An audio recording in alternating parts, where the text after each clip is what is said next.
Have you ever thought that like maybe your body is trying to tell you something?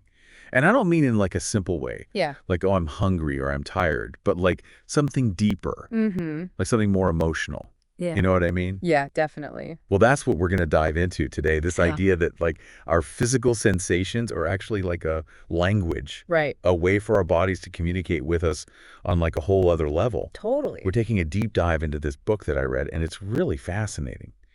It explores how our organs can actually store like the energetic imprints of our experiences. It is wild when you start to think about it, Yeah. that our bodies hold on to these energetic imprints, these like residues of past emotions, even if like our conscious minds have moved on. Yeah, Yeah. it really is. It makes you wonder, like, what are we holding on to that we don't even realize? Right. And the book talks about how these imprints, these traces of the past, can actually show up as physical sensations. Absolutely. And oftentimes those sensations can point us towards like deeper emotional truths that we might not even be aware of. It's like our bodies are trying to get our attention.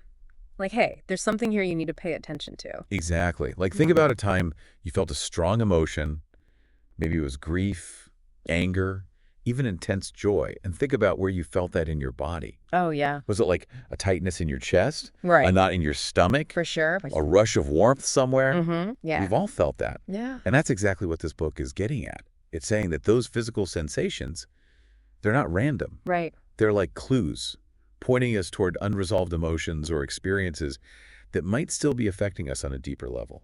Exactly. And it gives some pretty incredible real life examples of this. Like there's this one story about a woman who felt a phantom pain, almost like a skeleton in her womb. Wow. And through therapy, she uncovered that the sensation was connected to her mother's unprocessed grief from losing a child. Wow. That's really powerful. So you're saying that we can even carry the emotional weight of experiences that weren't even our own. That's right. We can internalize the experiences of others even on a physical level. It's amazing how interconnected we are. It really is. And sometimes those internalized emotions can manifest in ways we wouldn't expect. There's another example in the book about a man who could never seem to hold on to his money. Oh, I know that feeling. Tell me more. So this man, he went through a type of therapy called somatic experiencing, Mm-hmm. which focuses on connecting with bodily sensations. And during one of these sessions, he uncovered a link between his constant financial struggles and his father's rejection of a large inheritance. So his issues with money actually stemmed from a family dynamic around wealth and inheritance. Exactly. Wow, I can see how these things might get passed down even if we're not consciously aware of it. And that's the key here. The book proposes that by paying attention to these seemingly random aches, pains, or even unpleasant sensations, we can gain a deeper understanding of ourselves and the patterns that might be holding us back.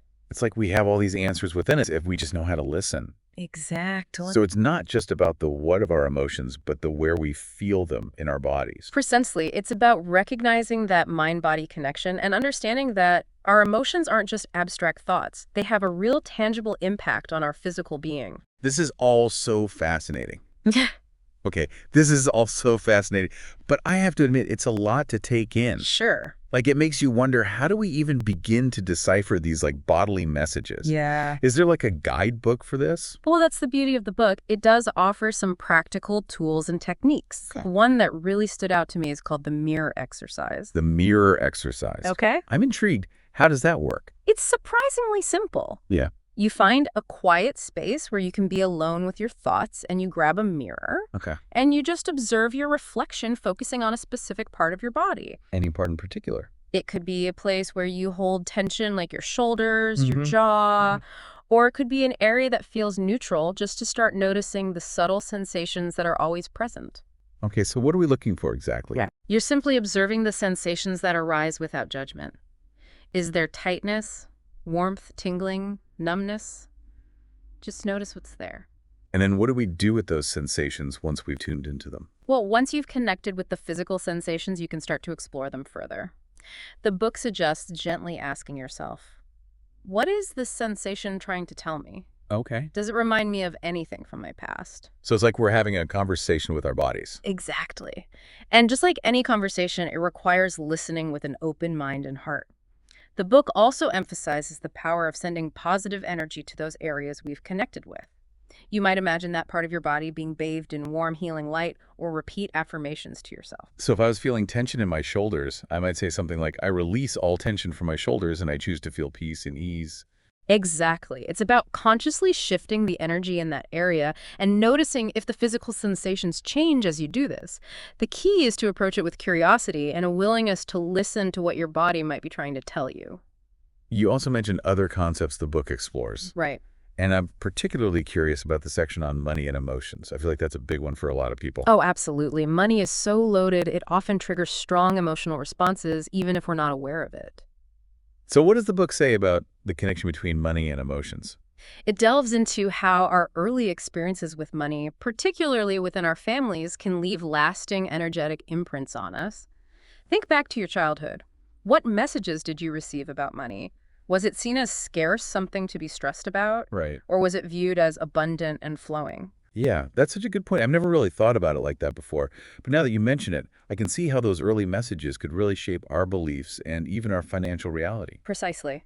The book argues that by becoming aware of these unconscious beliefs and the physical sensations they evoke, we can start to rewire those old patterns and create a healthier relationship with money. So it's not just about budgeting or investing. It's about understanding the deeper emotional dynamics at play. Exactly. It's about recognizing that our relationship with money is often a reflection of our relationship with ourselves and our sense of self-worth. It really makes you wonder, like, what other messages we might be missing just in our everyday lives. It is fascinating to think that our bodies hold on to so much wisdom, even about things like our finances, you know? Yeah. Makes you think, what else is there? Yeah, exactly. Like, the book talks about chronic pain and how that might be related to unexpressed emotions or past traumas. Right. I've heard of that before, this idea that emotional pain can actually manifest physically. Absolutely. And while not all physical ailments are directly caused by emotional stress, the mind-body connection is undeniable, you know? For sure. The book really emphasizes approaching these connections with curiosity rather than fear. So it's not about blaming ourselves for our physical health, but more about exploring these connections with an open mind. Exactly. It's about recognizing that our bodies are complex systems, and often our physical and emotional well-being are totally like intertwined, you know? Yeah, that makes sense. And by learning to listen to the language of our sensations, we can start to unravel these connections and potentially find deeper healing on all levels. Yeah. So like this whole new world of understanding ourselves has just opened up. Certainly. Before we wrap up, is there anything else from the book that you think would be really helpful for our listeners? Yeah, I think the most important takeaway is that this is a journey. It's a journey of self-discovery, Mm. and it's best navigated with support. So if any of this resonates with you, consider seeking guidance from a qualified therapist or practitioner who specializes in somatic experiencing or body-centered therapies. That's great advice. Mm-hmm. It's always a good idea to have someone to guide us, Yeah. especially when we're kind of going to these deeper emotional areas. Yeah, for sure. Well, this has been such an insightful deep dive. I've learned so much, and I hope our listeners have too. Me too. Maybe you're starting to tune into your own body's whispers, those subtle aches, tingles, or moments of warmth. Yeah. Like, what might they be trying to tell you? What stories might your body be ready to share? That's such a good question. Keep exploring, keep listening, and be kind to yourself along the way. Thanks for joining us for this fascinating deep dive.